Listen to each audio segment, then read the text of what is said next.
Okay, hi guys. So 245 has a lot to do with relevant costing. I'm sure you've read through the question. I think it's just walking through it slowly and just sort of seeing what they're trying to extract from us. So I'll sort of kind of just do the question and then we'll go back to the actual. I'll walk through and do the actual, pull out the information, and then we'll go back to the actual question and probably just fill out the answers because we probably have done the whole thing by then. Okay, so let's start. So these people make yachts, and they've been asked to put a quote together on a relevant cost basis on this yacht called Bow. This is going to start in a week. So first of all, it says they spent $100 obtaining the following information about the refurbishment. As you know, first of all, this $100 is now sunk. Totally irrelevant. It's in the past. We might choose to carry on. We might not choose to. No one is saying it's not an accounting cost, but it's not a relevant cost of decision making. All relevant costs are future kind of centered, and all of them are cash flows. I mean, fair enough, this is a cash flow, but it's now in the past. It has to be about the future. So this is, it's gone. So this is not relevant. All right, let's look at the materials. So we're going to be looking at each of them individually. It says materials required will be, so first of all, let's look at the upholstery. So we need 20 meters of upholstery fabric. What is the current situation? The cheapest source for this fabric would come from an overseas supplier at a cost of $85 a meter. So typically they buy this from overseas, and they pay $400 per month to a shipping company as a retainer. So that is a committed cost. It's always paid whether or not we buy this fabric. So this is also irrelevant. This is also irrelevant because it's committed. We would have been paying this anyway. But then we pay, so this is variable, so £7.50 for each meter transported. So this is relevant because we wouldn't pay this unless we were bringing in meters, if you like, of upholstery fabric into the country. Into the country. Right. Now, let's carry on. So, then we have here, so let's look, it says currently we have 5 meters of teak in inventory, and this could be sold at this discount. So we need definitely to buy in another 5 meters. So you know for sure you're going to be buying in 5 meters. Sorry. It says here that you need, yes, here we are, upholstery fabric, here we are, the 20 meters, oh sorry, the Safeco has 5 meters of teak wood. So in terms of upholstery fabric, let's deal with that first. Let's deal with the upholstery fabric because that's pretty straight. Without a doubt, I'm just going to write here, upholstery fabric. Well, this is the situation. It is very, very clear. We will need to bring in 20 meters. We're paying $85 for each of them. And that is, if you like, the 1,700. And in terms of, so this is the actual material. And in terms of the transportation, we are looking at £7.50 times 20 meters, which is equal to £150. And therefore, this gives you a total of 1,850. So that's upholstery out of the way, right? I can call that 1. So we've dealt with that. Right, let's keep that. And then let's come here. I'll just create another slide, new slide for teak. Okay, great. So let's look at the next, just take them step by step and just sort of try and tease out what exactly they want. It says the material, then we need to, let's talk about teak. It says currently you have 5 meters of teak wood in inventory that costs this. Now this is entirely irrelevant. This is a sunk cost. It was passed in the inventory. We don't use it for anything in terms of relevant costing. But I mean, of course, apart from making some calculations like this. So, so we know we have 5 meters, so we definitely will need an additional 5 meters of teak. There's nothing that's not going away. So I'm just going to go here, and I know that I will need to buy in an additional. So let's just read anyway, see what's going on. It's a bit much. The teak is left from a previous job. Okay, the color of this is lighter, so we will have to do some sanding and staining, and then the reset of staining arising from each staining job is £80. To ensure the color of the teak is consistent, all of the teak for one job, so even when we buy in our new teak, is stained at the same time, and the staining cost is the same irrespective of the age. The cost of buying in new teak is 110 meters. New teak can be stained the correct color for bow with no preparation. So they're almost hinting that when you buy in this new teak, you'll have to stain it, but you can stain it with the existing teak that you have. So let's buy in our new teak first. So we need to definitely buy in teak. We need to definitely buy in some new teak.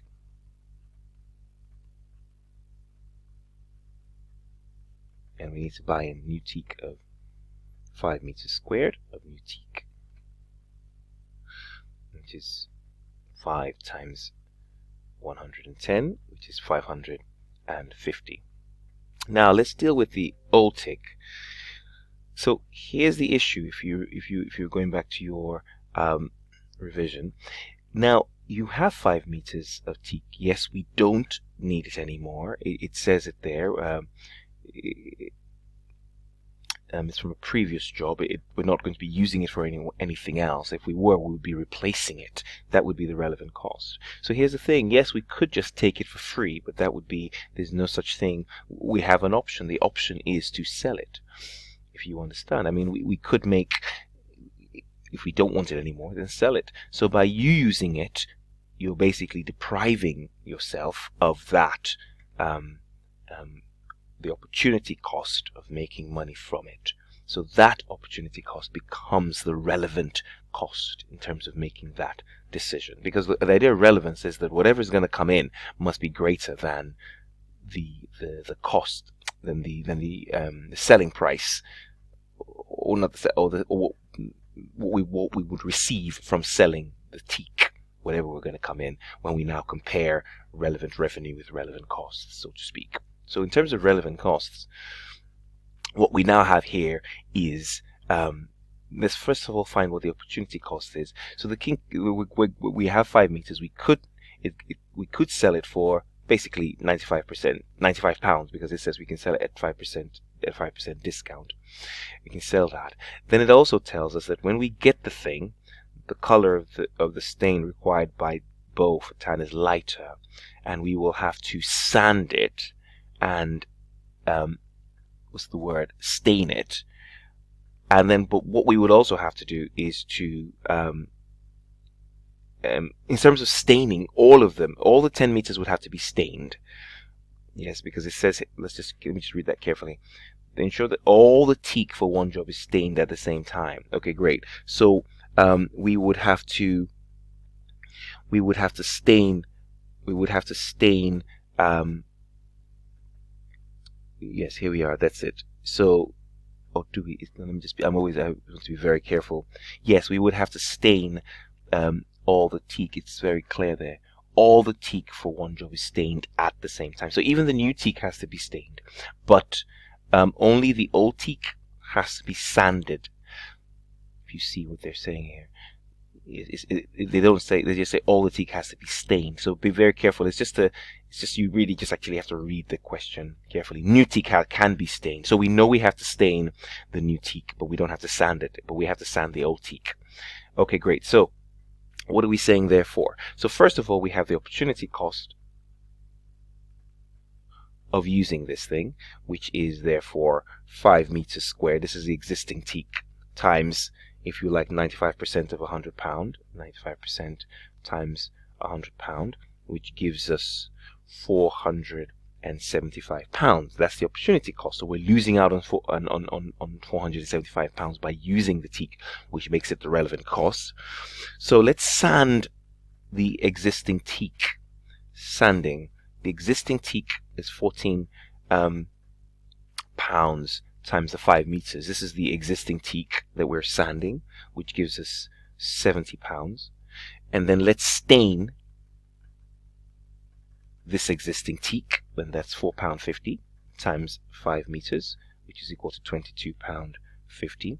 Then let's stain the new teak, which which is £4.50 times 5 meters, which is £22.50. And in doing all of this, we have to reset the machine once for all of this. Machine reset at £80. Right, so let's add all of this together. This plus this plus this plus this plus this plus this. So we have 550 plus 475. All of this to get 70 plus this, all of this comes to £195. So add all this together: 0, 5, 0, 1 plus 5, 10, 17. That's 10. Oops, sorry. What am I doing here? No, that's not that. Use that again. So 0, 1, 6 plus 7 is 13. 13 plus 9 is 22. 2 up there. 2 plus 5 is 7. 7 plus 4 is 11. 11 plus 1 is 12. And so your answer is 1220. And though the answer there is A. So that took us quite a while to do. But it's the 1220. So that's kind of the breakdown of this. So just take your time, walk through it. That's the new teak. Then we have the opportunity cost that we lose out on with the old teak. Then we have to sand it. Then we have to stain it. Then we have to stain the new teak. And then we have to reset the machine. These are all the relevant costs. So let's keep all that and let's go into, I think we're pretty, oh no, what am I saying? We now have the kitchen to deal with. A somewhat busy question actually, but it's not an exam question. It's just a teaching question. It's quite busy. So we're done with that. To be honest, they can move pretty quickly. Let's look at the new kitchen. So we're now told that in terms of a new kitchen, we have a couple of options here. It says here that a new kitchen will be required. This can be bought for $4,500 and the fitting cost will be $2,000. So I'm just going to come back here and create a new slide.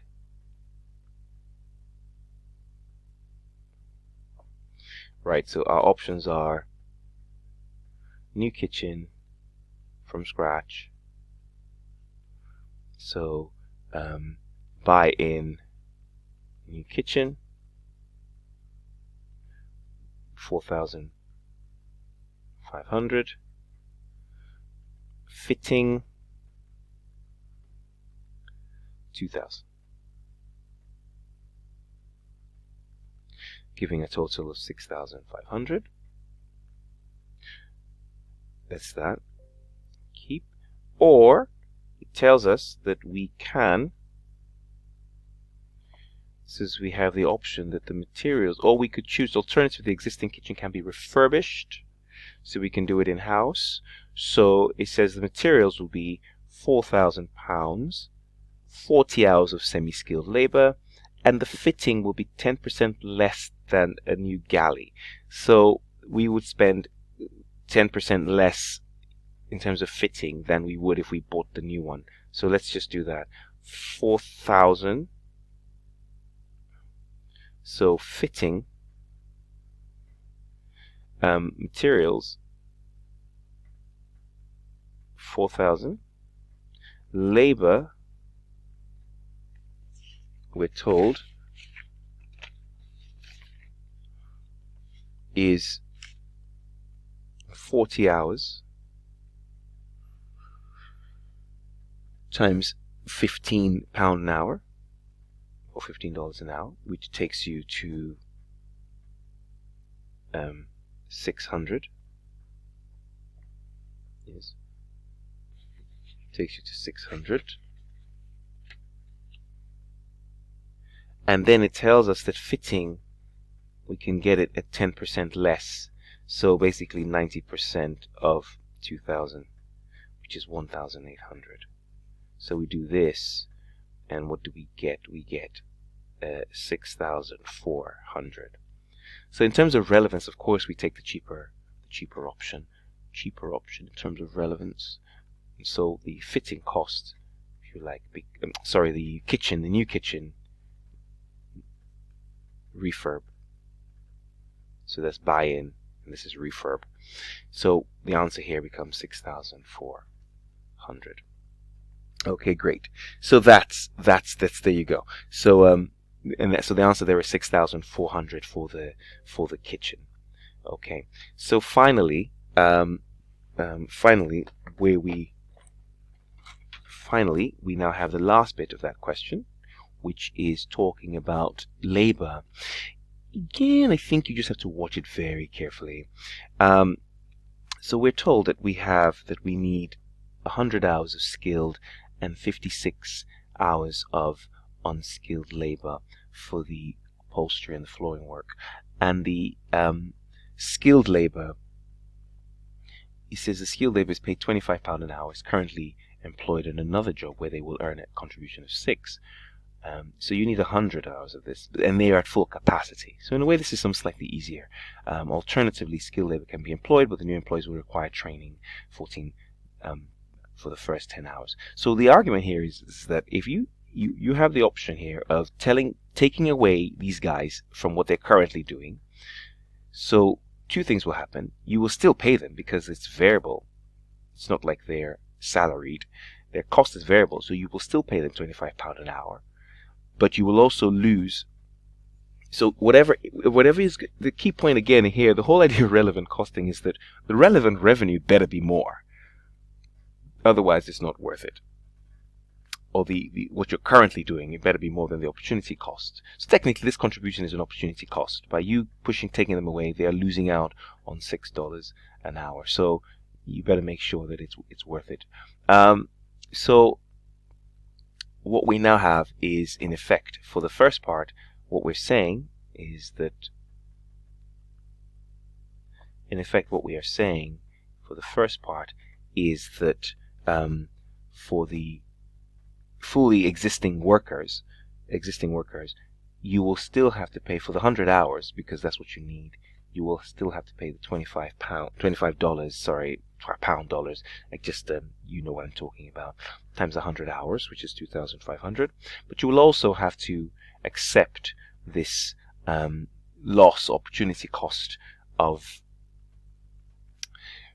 contribution that you're losing out on as a result of them coming on to work on the new job.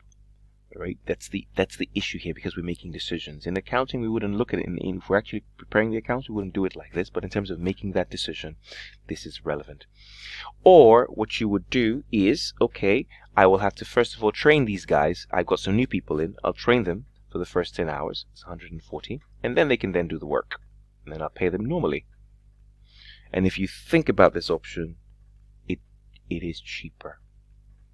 So probably this is what you're going to go for. I mean, there might be there are other non-financial issues that we're not mentioning, but that's kind of where we're going. There might be the whole idea of that it might take longer, and we don't know. But let's assume, as far as the financial is concerned, this is the relevance. And then let us put together the very last bit, which is it's just the way it's worded. You just have to kind of walk carefully through it, but it's not an impossible question. It's just making sure you can see where they're going. Unskilled workers are paid £12 an hour.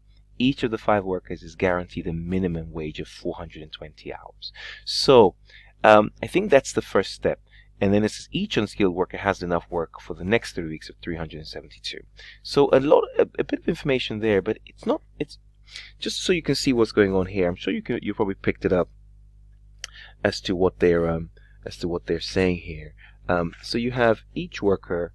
It tells you that each worker has currently 372, I believe, 372. So 372, and they're paid £12 an hour. Let me just be sure it's 370. Just looking at my paper so I don't flick screen again. Yes, so it says each worker per week is currently has enough work for 370. So 372 divided by 12 gives you 31. So each worker is currently doing 31 hours. But it's telling you that each worker has the potential to do 420 hours per week. So if you do, 400, you can earn 420 pounds. So 420 divided by 12 is 35 hours. So they're basically telling you that each worker has a spare 4-hour capacity. That's really the information from this. Again, but I think it takes a bit of reading and doing questions to sort of see this, because you might be seeing all this and wondering where they're going. So you have 5 workers in general. So basically, it tells us that the work has to be done within the week. So that means that in total, the 5 workers together only have spare capacity of 20 hours.